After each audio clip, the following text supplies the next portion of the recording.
नमस्कार दोस्तों, मेरा नाम है हरीश कुमार साहू और मैं आप लोग को पढ़ा रहा हूँ क्लास 10th का मैथ्स। ठीक है, तो दोस्तों चलिए हम पढ़ रहे हैं बहुपद। ठीक है, चैप्टर फर्स्ट पढ़ रहे हैं। क्या है बहुपद? बहुपद के बारे में हमने बहुत कुछ पढ़ लिया है, आपको पिछले वीडियो को आप देखेंगे तो मिल जाएंगे। हम उदाहरण क्रमांक 3 में पहुंचे हैं, तो चलिए इसको हल करते हैं। देखिए, उदाहरण भी बहुत जरूरी होता है। प्रश्न परीक्षा में उदाहरण के ही प्रश्नों को भी पूछ दिया जाता है, इसलिए आप सबको पढ़ते हुए चलें, समझते हुए चलें। तो चलिए दोस्तों शुरू करते हैं। देखिए, आपका उदाहरण क्रमांक 3 क्या बोलता है कि बहुपद 5x ऋण 11 ऋण 12x² प्लस 2x³ को x माइनस 5 से क्या कीजिए, भाग दीजिए। तो भाग देने के लिए हम लोग यहाँ पे उपयोग करेंगे दीर्घ विभाजन विधि का। ठीक है, दीर्घ विभाजन विधि। इसमें आप देखिए कि हम 4 पद में किसका भाग दे रहे हैं, 2 पद वाले बहुपद का। ठीक है, तो चलिए इसको भाग देना चालू करते हैं। तो यहाँ पे हम लिखेंगे हल के बाद ये हमें भाज्य के रूप में दिया है और ये हमें क्या दिया है, भाजक के रूप में दिया है। ठीक है, ये हमारा भाज्य है और ये क्या है, भाजक है। तो दोस्तों सबसे पहले हमें ये देखना है कि जो हमें दिया है उसका घात जो है अवरोही क्रम में है कि नहीं है, और नहीं है तो उसको क्या करेंगे, हम अवरोही क्रम में लिखेंगे।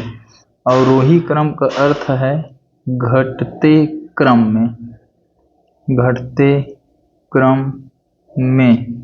ठीक है, तो चलिए इसको हम पहले घटते क्रम में लिखते हैं। तो ये कुछ इस प्रकार से लिखाएगा, हमारा भाज्य 2x³ ऋण 12x² धन 5x ऋण 11।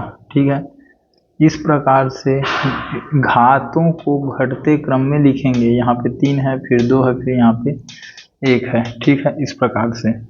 अब चलिए हम इसे दीर्घ विभाजन विधि द्वारा क्या करेंगे, इसको हल करेंगे। तो उसके लिए हमें कॉलम बनाना पड़ेगा। तो हम इस प्रकार से कॉलम बनाएंगे और इसके बाद इसमें हम लिखेंगे जो भाज्य है, हमें उसे लिखना है जो हमने यहाँ पे लिखा है घटते क्रम में। तो वो है हमारा 2x³ ऋण 12x² धन 5x ऋण 11। ठीक है, और जो भाजक है वो क्या है, ये है हमारा x ऋण 5।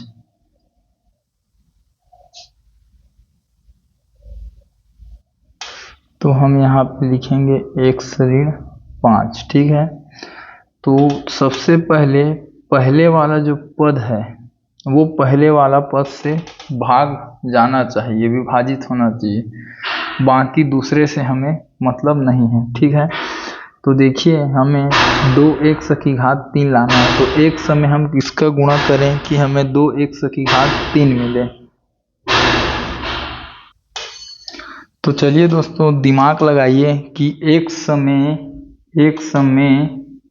किसका गुणा करें, किसका गुणा करें कि 2x³ मिल जाए। ठीक है, तो देखिए एक समय यदि मैं 2x² का गुणा करूंगा तो क्या बन जाएगा, ये 2x³। ठीक है, तो इसका गुणा करना पड़ेगा। तो हम इस प्रकार से जब गुणा करेंगे तो एक समय जब 2x² का गुणा करेंगे तो हमें क्या मिल जाएगा, 2x² 3 मिल जाएगा। ठीक है, 2x की घात 3। तो ये हुआ x का 2x के साथ गुणा। अब ये जो ऋण 5 है इसका भी हो जाएगा 2x की घात गुणा, तो क्या हो जाएगा ये ऋण 10x का वर्ग। ठीक है, तो यहाँ पे लिख देंगे ऋण 10x का वर्ग। ठीक है, अब चिन्ह क्या हो जाएगा, बदल जाएगा। ऊपर वाला धन में है तो ये ऋण में हो जाएगा, और ये ऋण में है तो ये धन में हो जाएगा। ठीक है, तो ये दोनों क्या हो गए, कट गए। 2x की घात 2x की घात। अब 12x स्क्वायर ऋण में है और 10x स्क्वायर धन में है, तो धन और ऋण घटेगा, चिन्ह बड़ी संख्या का लगेगा, तो 12 ऋणात्मक है, इसलिए हम यहाँ पे ऋण का चिन्ह लगाएंगे। और 12x स्क्वायर में 10x स्क्वायर घटाएंगे तो 2x स्क्वायर बचेगा। फिर ये धन 5x को हम लोग लिख लेंगे। ठीक है, अब नया टर्म आया ऋण 2x स्क्वायर। अब हम x में किसका गुणा करें, x में किसका गुणा करें कि ऋण 2x स्क्वायर मिले। ठीक है, तो देखिए हम x में ऋण 2x का गुणा कर देते हैं, तो x का वर्ग हो जाएगा, तो ये ऋण 2x स्क्वायर। ठीक है, तो इसका हमको गुणा करना पड़ेगा। ठीक, तो इसको इधर लिखते हैं ऋण 2x। जब x का ऋण 2x से गुणा हुआ तो क्या मिला, ये ऋण 2x स्क्वायर। ठीक है, और ये जो ऋण 5 है उसका भी गुणा होगा किससे, ऋण 2x से। तो ऋण 5 का गुणा जब ऋण 2x से मिलेगा तो क्या हो जाएगा, ये ऋण और ऋण हो गया धन, 5 ऋण 10x। ठीक है, अब ये हो गया 10x, तो यहाँ क्या आ जाएगा, धन 10x। यहाँ हम लोग लिखेंगे धन 10x। ठीक है, अब क्या होगा, चिन्ह बदल जाएगा, ये ऋण है तो ये धन हो गया, तो धन और ऋण आपस में घट गया, और ये भी ऋण हो जाएगा। तो धन और ऋण घटेगा लेकिन चिन्ह बड़ी संख्या लगेगा, तो 10 ऋण में है इसलिए नीचे वाला संख्या ऋणात्मक आएगा, और 10x में जब 5x को घटाएंगे तो हमको क्या मिलेगा, 5x। ठीक है, और ये ऋण 11 को हम लोग क्या करेंगे, नीचे उतार लेंगे। ठीक, अब देखिए अब कौन सा नया टर्म बन गया। तो नया टर्म जो है मिला है वो ऋण 5x ऋण 11 है। तो अब देखिए x में किसका गुणा करें, किसका गुणा करें कि ऋण 5x मिले। ठीक है, तो x में हम लोग ऋण 5 का गुणा कर देंगे तो ऋण 5x मिल जाएगा। ठीक है, तो ऋण 5 का गुणा करेंगे तो यहाँ पे लिखा जाएगा ऋण 5, और जब ऋण 5 का गुणा करेंगे तो ये मिलेगा ऋण 5x, और ये ऋण 5 का ऋण 5 से भी गुणा होगा तो हो जाएगा धन 25। ठीक है, चिन्ह बदलेगा, ये धन हो जाएगा, ये धन है तो ये ऋण हो जाएगा। अब आप देखिए कि ये क्या हो गया, ऋण 5x एक ठो ऋण में है एक ठो धन में है, तो दोनों कट गया, और ये दोनों ऋण में है, ऋण 25 और ऋण 11 मिलके क्या बन गए, दोनों जुड़ जाएंगे ऋण और ऋण, तो ऋण 36। ठीक है, तो ये आपका क्या है, शेष फल है।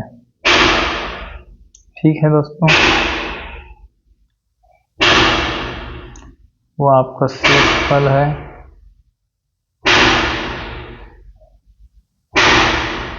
और ये हम इसको बोलेंगे, ये जो हमको मिला है ये हमारा भागफल है, और ये जो प्रश्न में दिया है ये हमारा भाज्य है, और ये जो x ऋण 5 है वो हमारा क्या है, भाजक है। ठीक है, तो आप चाहें तो उत्तर का भी जांच कर सकते हैं। उत्तर की जांच करने के लिए एक सूत्र ही लगाएंगे हम। क्या होता है, भाज्य बराबर, यहाँ हम लिख देते हैं पहले उत्तर की जांच,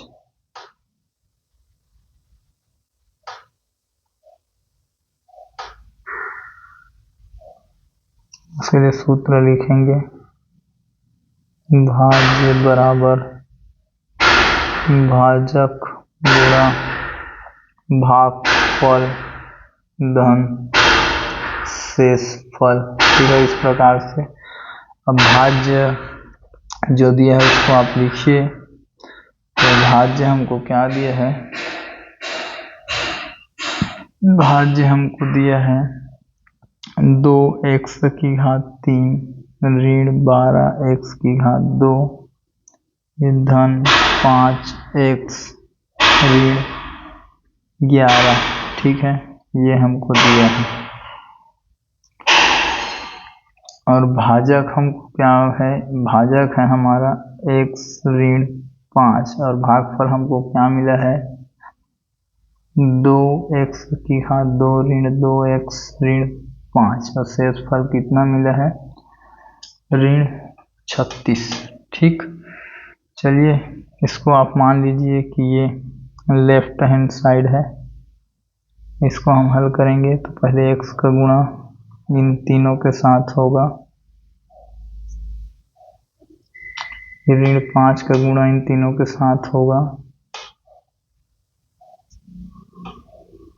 आखिरी में ये 36, ये दोनों का गुणा होगा तो 2x की घात 3 आएगा, x फिर ये x स्क्वायर हो जाएगा, इससे गुणा हो जाएगा 5x हो जाएगा, ये ऋण है तो 10x स्क्वायर हो जाएगा, ऋण और ऋण का गुणा ये धन 10x हो जाएगा, फिर ये धन 25 हो जाएगा, फिर ये ऋण 36 हो जाएगा, 2x की घात 3। ठीक है, ये दोनों जुड़ जाएंगे आपस में क्योंकि सजाती टर्म है ये दोनों, तो क्या आ जाएगा, ऋण और ऋण जुड़ेगा, ऋण का चिन्ह लगेगा 12x स्क्वायर, और ये 10x में ये 5x क्या होगा, घट जाएगा, चिन्ह बड़ी संख्या का लगेगा तो धन 5x, और ये 36 ऋण में है 25 धन में है, घट जाएगा, चिन्ह बड़ी संख्या का तो ऋण, और 36 में 25 गया तो क्या बचा हमारे पास 11। ठीक है, तो आप देखो कि आपका दोनों पक्ष क्या हो गए हैं, बराबर हो गए हैं। ठीक है, लेफ्ट हैंड साइड और राइट हैंड साइड बराबर हो गया। तो इस प्रकार से हमारा जो आंसर है वो क्या है, एकदम सही है। जो हम भाजक भागफल शेषफल निकाले हैं वो क्या है, एकदम सही है। तो दोस्तों इस प्रकार से आप उत्तर की भी जांच कर सकते हैं। तो ठीक है दोस्तों, थैंक यू, मिलेंगे एक अगले एग्जाम्पल के साथ। तब तक के लिए जय हिंद, वंदे मातरम। चैनल को बिल्कुल सब्सक्राइब कीजिए, ज़्यादा से ज़्यादा गरीब बच्चों तक पहुंचाने में मेरी सहायता करें। ठीक है दोस्तों, धन्यवाद।